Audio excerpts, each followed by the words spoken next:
A Christian and Complete Armor by William Grinnell. Ephesians chapter 6, verse 18. In the Spirit. Chapter 5. Some arguments to enkindle our zeal in prayer. First, for exhortation. Dost thou pray? Pray fervently, or dost thou nothing? That prayer which warms not thine own heart, will it, thinkest thou, move God's?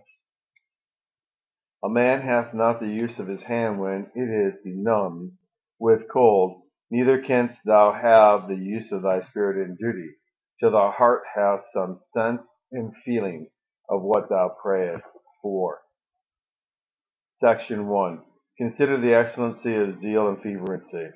If a soul thou hast a principle that inclines thee to approve of things that are excellent, and such is this: life is the excellency of being, yea, even in inanimate creatures there is an analogical life, and therein consists their excellency. The spirits of wine commend it. In the diamond the sparkle gives the worth. In the fountain water, that which makes it most excellent is its motion. Call therefore living water, much more in beings that have true life. For this the flea or fly are counted nobler creatures than the sun. The higher kind of life that beings have, their nature is thereby the more advanced. Beasts above plants, men above beasts, and angels above men.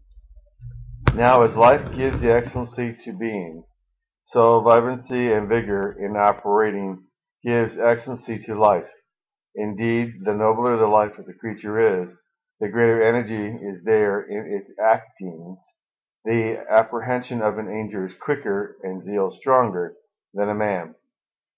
So that the more lively thou art in duty, and the more zeal thou expressest therein, the nearer thou comest to their nature, who for their zeal in the service of God are called a flame of fire. To be calm and cool in inferior things is better than zeal. Proverbs 17:27. A man of understanding is of an excellent spirit. In the Hebrew, it is a cool spirit.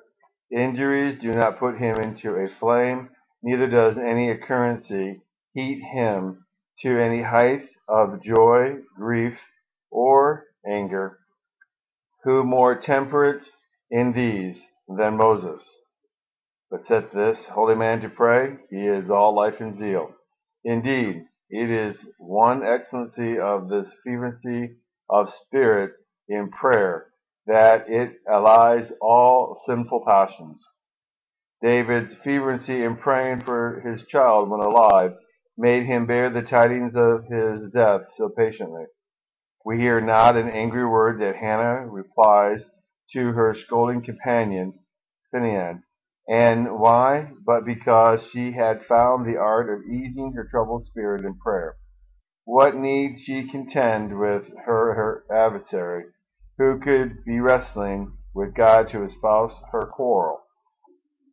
And were there nothing else to commend fervency and spirit in prayer, that is enough. That, like David's harp, can charm the evil spirit of our passions, which in their excess the saint counts great sins, and finds them grievous troubles. When are you more serene than when your souls can mount their fervency in the flame of their sacrifices into the bosom of God? Possibly you may come, like Moses, down the mount with greater heat, but it will be against sin. Section 2. God deserves the prime and strength of thy soul should be bestowed on him in thy prayers. First he gave thee the powers of thy soul and all thy affections. Such thou art as thou wert in the idea of the divine mind.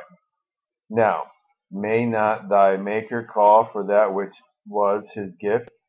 He that made the inanimate being and confined the narrow soul of brutes to act upon such low, sensitive good, ennobleth thee with a rational appetite and spiritual affections.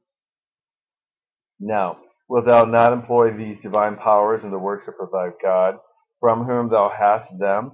It were hard that God should be denied what himself gave. I came to my own, saith Christ, and they would not receive me. Thus here I came to my own creature. He had his life from me, and brings a dead heart unto me. Suppose a friend should give you notice that he will ere long be at your house, and send you in beforehand a vessel of rich wine. Would you be unwilling to broth it for his entertainment? Expectest thou a better friend to be thy guest than God? The psalmist calls upon us to serve the Lord with gladness. And what is his enforcement? Know ye that the Lord, he is God.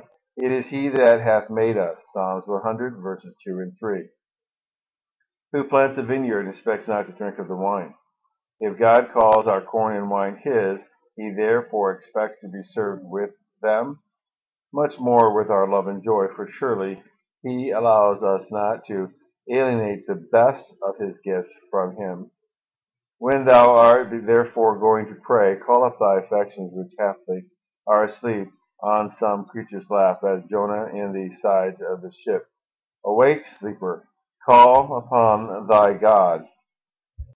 Secondly, he deserves the affection because he gives thee his. He is jealous of, because he is jealous for thee.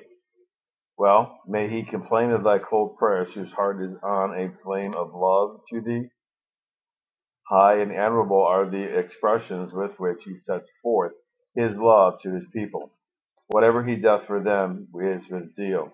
In protecting of them, as birds flying, so will the Lord defend Jerusalem. That is, swiftly, as a bird flies to her nest when she perceives her young in danger, in avenging them of their enemies. The zeal of the Lord shall perform it. In hearing their prayers he doth it with delight. In forgiving their sins he is ready to forgive, multiplies to pardon. When they ask 1 talent, he gives them 2. Jacob desires a safe egress and ingress. God hath this and more, for he brings him home with 2 bands. He gives not the least mercy, but he draws forth his soul and heart with it.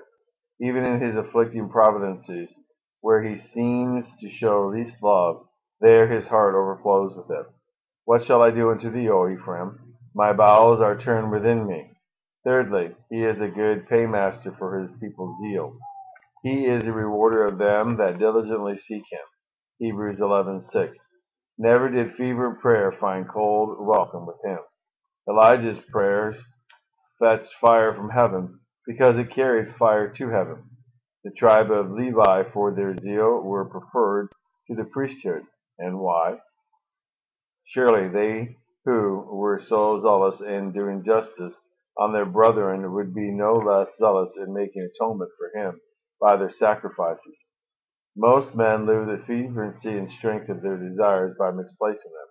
They are zealous for such things as cannot, and persons that often will not pay them for their pain. Oh, how hot is the covetous man in his chase after the world's tough. He pants after the dust of the earth, and that upon the heads of the poor. But what reward hath he for his labor? After all his getting, like the dogs in pursuit of the hare, he misses his game, and at last goes poor and supperless to bed in his grave. He dies a fool. Jeremiah 17, verse 11. How many court Spaniards that have fawned and feathered for such scraps of preferment have at last been rewarded with the fatal stroke of the headsman, or a consumptive death in their prince's favor, which made that ambitious cardinal say too late, if he had been in observance of his heavenly master as he had been of his earthly, he should not have been left so miserable at last. In a word, do we not see the superstitious person knocking his breast and cutting his own flesh out of his zeal to his wooden god, that hath neither ear to hear nor hand to help him? Now, doth not the living God, thy loving Father, deserve thy zeal more than their dead and dumb idols do theirs? For shame, let us not be cold in his worship, when the idler sweats before his god of wood. Let not the worldling zeal in pursuit of his earthly mammon leave thee behind in serving thy God. End of chapter 5.